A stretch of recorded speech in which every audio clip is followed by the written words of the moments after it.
जय सिया राम सभी को। आज मैं आपको निर्जला एकादशी की व्रत कथा के बारे में बताऊंगी। अगर आप मेरे चैनल पे नए हैं तो मेरे चैनल को सब्सक्राइब करें। आइए सुनते हैं।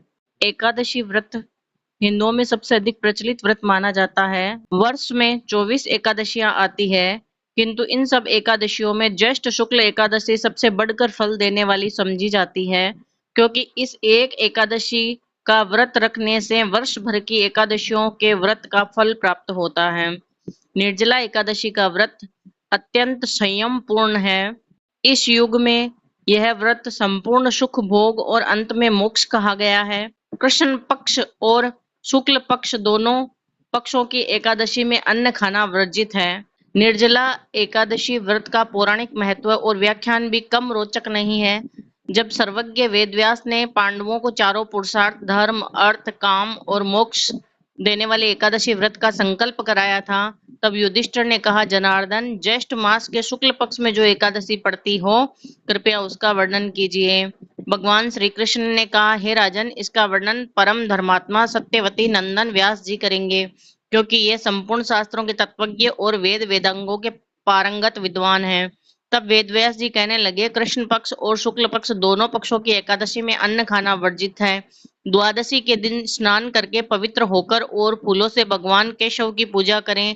फिर नित्य कर्म समाप्त होने के पश्चात पहले ब्राह्मणों को भोजन देकर अंत में स्वयं भोजन करें। यह सुनकर भीमसेन बोले, परम बुद्धिमान पितामह, मेरी उत्तम बात सुनिए। राजा युधिष्ठिर, माता कुंती, द्रौपदी, अर्जुन, नकुल और सहदेव ये एकादशी को कभी भोजन नहीं करते और मुझसे भी हमेशा यही कहते हैं कि भीमसेन, एकादशी को तुम भी न खाया करो।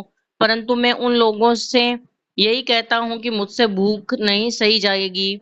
भीमसेन की बात सुनकर व्यास जी ने कहा, यदि तुम नरक को दूषित समझते हो और तुम्हें स्वर्ग लोक की प्राप्ति अभिष्ट है, तो दोनों पक्षों की एकादशियों के दिन भोजन नहीं करना चाहिए। भीमसेन बोले, महाबुद्धिमान पितामह, मैं आपके सामने सच कहता हूँ, मुझसे एक बार भोजन करके भी व्रत नहीं किया जा सकता, तो फिर उपवास करके मैं कैसे रह सकता हूँ। मेरे उदर में तो व्रत नामक अग्नि सदा प्रज्वलित रहती है, अतः जब मैं बहुत खाता हूँ तभी वह शांत होती है। इसलिए महामुनि, मैं पूरे वर्ष भर में केवल एक ही उपवास कर सकता हूँ, जिससे स्वर्ग की प्राप्ति सुलभ हो तथा जिसके करने से मैं कल्याण का भागी हो सकूं। ऐसा कोई एक व्रत निश्चय करके बताइए, मैं उसका यथोचित पालन करूंगा। व्यास जी ने कहा, भीम, ज्येष्ठ मास में सूर्य वृष राशि पर हो या मिथुन राशि पर हो, शुक्ल पक्ष में जो एकादशी हो, उसका यत्न पूर्वक निर्जल व्रत करो। केवल कुल्ला या आचमन करने के लिए मुख में जल डाल सकते हो, उसको छोड़ के किसी प्रकार का जल विद्वान पुरुष मुख में न डालें, अन्यथा व्रत भंग हो जाता है। एकादशी को सूर्योदय से लेकर दूसरे दिन के सूर्योदय तक मनुष्य जल का त्याग करे तो यह व्रत पूर्ण होता है। तदंतर द्वादशी को प्रभात काल में स्नान करके ब्राह्मणों को विधि पूर्वक जल और सुवर्ण का दान करें। इस प्रकार सब कार्य पूरा करके जितेंद्रिय पुरुष ब्राह्मणों के साथ भोजन करें।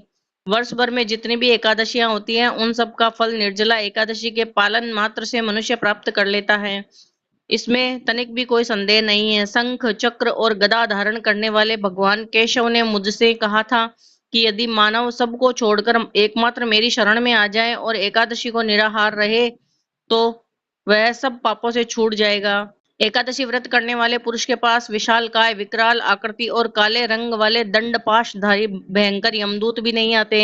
अंत काल में पीताम्बरधारी, सौम्य स्वभाव वाले, हाथ में सुदर्शन धारण करने वाले और मन के सम्मान वेगशाली विष्णु दूत आखिर इन वैष्णव पुरुष को भगवान विष्णु के धाम ले जाते हैं।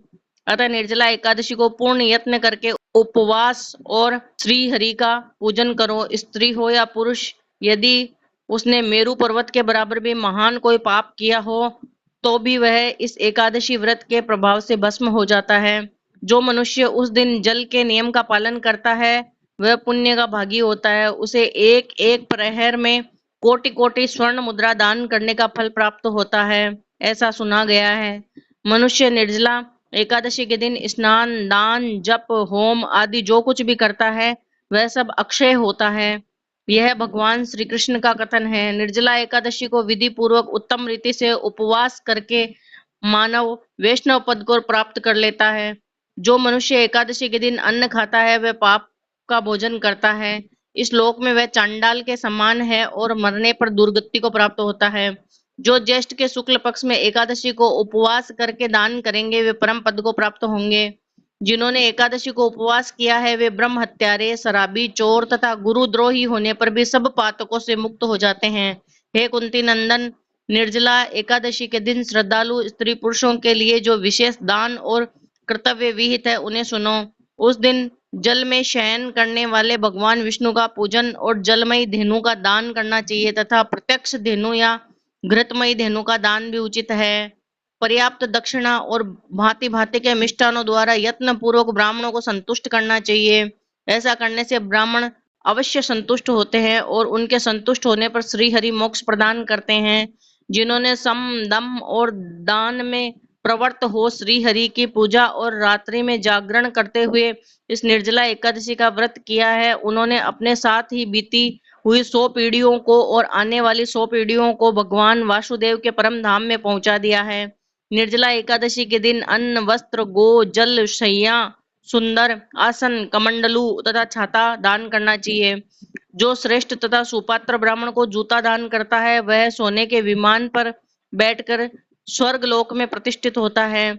जो इस एकादशी की महिमा को भक्तिपूर्वक सुनता है अथवा उसका वर्णन करता है वह स्वर्ग लोक में जाता है। चतुर्दशी युक्त अमावस्या को सूर्य ग्रहण के समय श्राद्ध करके मनुष्य जिस फल को प्राप्त करता है वही फल इसके स्मरण करने से भी प्राप्त होता है। पहले दंत धावन करके यह नियम लेना चाहिए कि मैं भगवान केशव की प्रसन्नता के लिए एकादशी को निराहार रहकर आचमन के सिवा दूसरे जल का भी त्याग करूंगा।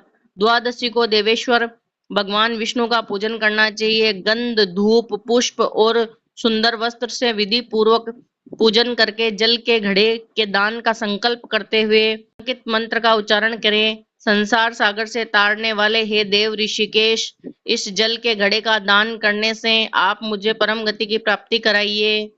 भीमसेन, ज्येष्ठ मास में शुक्ल पक्ष की जो शुभ एकादशी होती है उसका निर्जल व्रत करना चाहिए। उस दिन श्रेष्ठ ब्राह्मणों को शक्कर के साथ जल के घड़े का भी दान करना चाहिए। ऐसा करने से मनुष्य भगवान विष्णु के समीप पहुंचकर आनंद अनुभव करता है। तत्पश्चात द्वादशी को ब्राह्मण भोजन कराने के बाद स्वयं भोजन करें। जो इस प्रकार पूर्ण रूप से पाप नाशिनी एकादशी का व्रत करता है वह सब पापों से मुक्त हो आनंदमय पद को प्राप्त होता है। यह सुनकर भीमसेन ने भी इस शुभ एकादशी का व्रत आरंभ कर दिया। ज्येष्ठ शुक्ल पक्ष एकादशी के ही दिन भगवान श्री कृष्ण ने देवी रुक्मणी का हरण किया था, अतः यह एकादशी रुक्मणी हरण एकादशी के नाम से भी जानी जाती है। बोलो कृष्ण भगवान की जय।